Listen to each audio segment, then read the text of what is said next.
একই দিনে হলদিবাড়ি থেকে দুই বাংলাদেশিকে গ্রেপ্তার করল হলদিবাড়ি থানার পুলিশ। এসআইআর চালু হতে না হতেই এমন ঘটনায় ব্যাপক চাঞ্চল্য হলদিবাড়িতে। পারমেকলিগঞ্জের পাঠানপাড়া এলাকায় থেকে সরজিৎ বালা ৪৩ বছর নামে এক ব্যক্তিকে গ্রেপ্তার করে পুলিশ।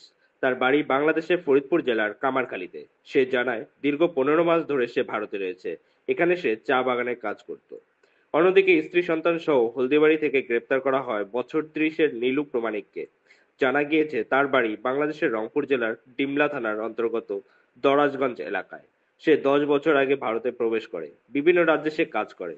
গত ৪ বছর আগে এক ভারতীয় কন্যাকে বিয়ে করে সে। এসআইয়ের কারণে হলদিবাড়ি হয়ে চোরা পথে বাংলাদেশে প্রবেশের আগে স্ত্রী সন্তান সহ পুলিশের জালে ধরা পড়ে সে। ধৃত ৩ জনকেই বৃহস্পতিবার মেখলিগঞ্জ আদালতে তোলা হয়।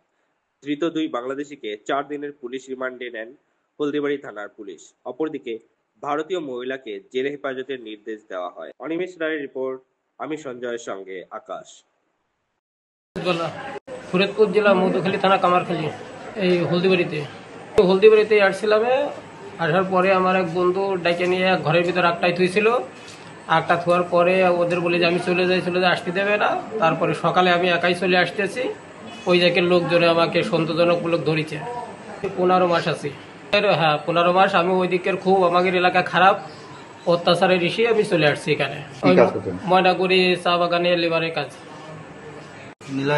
নীলু প্রমাণে ডিমলা থানায় গ্রাম হচ্ছে মধ্যে নাই ঠাকুরগাছ মধ্যে নাই।